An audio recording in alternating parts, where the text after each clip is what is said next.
Hello दोस्त, नमस्कार। मैं शुभम मिश्रा आज आप लोगों के समक्ष अपना एक पर्सनल विचार व्यक्त करने जा रहा हूं। यदि आप लोग भी हमारे इस विचार से सहमत हों तो कृपया इसे आगे शेयर करके समाज में एक जागरूकता फैलाने की कोशिश कीजिए। आइए हम लोग बात करते हैं कि जब हमारे जो दादा परदादा थे वे वेद, पुराण, महाभारत, रामायण को मानने वाले थे, उसमें विश्वास करने वाले थे और उसके अंदर जो चरित्र होते थे, जो हीरो होते थे, वे उन लोगों को कॉपी करते थे। चाहे रामायण की बात करिए, महाभारत की बात करिए या किसी भी पुराण की बात करिए, और उन्हीं के अनुरूप वे अपने जीवन को ढालने की कोशिश करते थे। इसलिए वे लोग हम लोगों की अपेक्षा ज़्यादा सुखी व खुशी होते थे, स्वस्थ होते थे, दीर्घायु होते थे, सदैव एक्टिव रहते थे वो लोग हम लोगों की अपेक्षा। और लोग उसके अंदर निहित गुण को ऑब्जर्व करते थे, इसलिए उन लोगों को हम लोग ज़्यादा संस्कारी मानते हैं आज के जनरेशन की अपेक्षा। और हम लोग क्या करते हैं, हम लोग वेद, पुराण, महाभारत सब कुछ, पूरे साहित्य को छोड़ दिया। पूरे साहित्य को छोड़कर हम लोग किस ओर बढ़े जा रहे हैं, एक गलत डायरेक्शन में बढ़े जा रहे हैं। हम लोग आपराधिक प्रवृत्ति करने वाले लोगों को अपना आइडियल मानते हैं। ज़्यादा से ज़्यादा हम लोग मूवी देखते हैं, चाहे बॉलीवुड देखें, टॉलीवुड देखें, भोजपुरी देखें, हॉलीवुड देखिए, किसी भी प्रकार के मूवी देखिए, उसके जो हीरो होते हैं हम लोग उन्हें आइडियल मान लेते हैं। जब उन्हें आइडियल मानते हैं तो आइडियल का मतलब ये होता है कि उनको कॉपी करना, उनको कॉपी करते हैं, उनके जैसा बनने की कोशिश करते हैं। इससे क्या होता है कि हम लोगों का जो बौद्धिक विकास है दूषित हो जाता है। हम लोग एक अपने चारों तरफ दूषित वातावरण का निर्माण कर लेते हैं और फिर इसी वातावरण में जीते हैं। तो इसी वातावरण में तो आपराधिक प्रवृत्ति वाले जन्म लेंगे।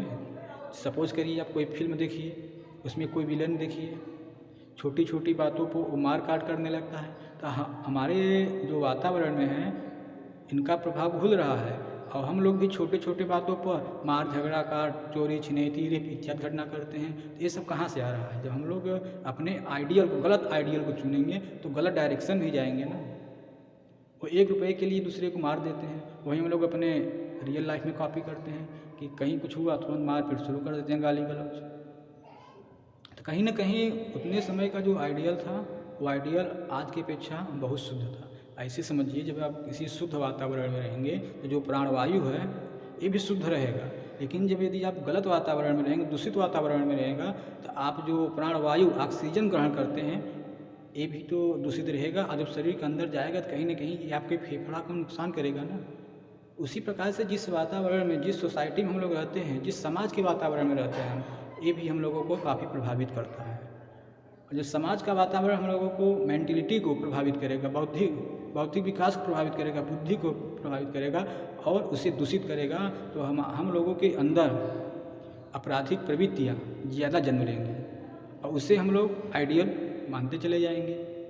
इसलिए हम लोग आधुनिकीकरण को छोड़कर जो संस्कार है, यदि वेद, पुराण, महाभारत से वहाँ के चरित्र को अपने लाइफ में कॉपी करें तो हम लोग का जो वातावरण है ये शुद्ध होने में बहुत ज़्यादा देर नहीं लगेगा। लेकिन यदि हम आप ऐसा नहीं करते हैं तो फिर आज तो ठीक है, लेकिन आने वाले समय में इसका प्रभाव बहुत ज़्यादा होगा। आज के समय में ही देखिए आप, हर जगह छोटी छोटी बातें पर मारा किया जा रहा है, मार काट किया जा रहा है। ये सब का डायलॉगबाजी कहाँ से किसी के अंदर आता है? आप लोग खुद जानने वाले हैं, बुद्धिमान हैं, देख सकते हैं, समझ सकते हैं। छोटे छोटे बच्चे हैं जो कि साल 6 महीने के नहीं हुए हैं, वो देखिए अपने आइडियल को कॉपी करने लगते हैं, उनके जैसे ही रहना पसंद करते हैं।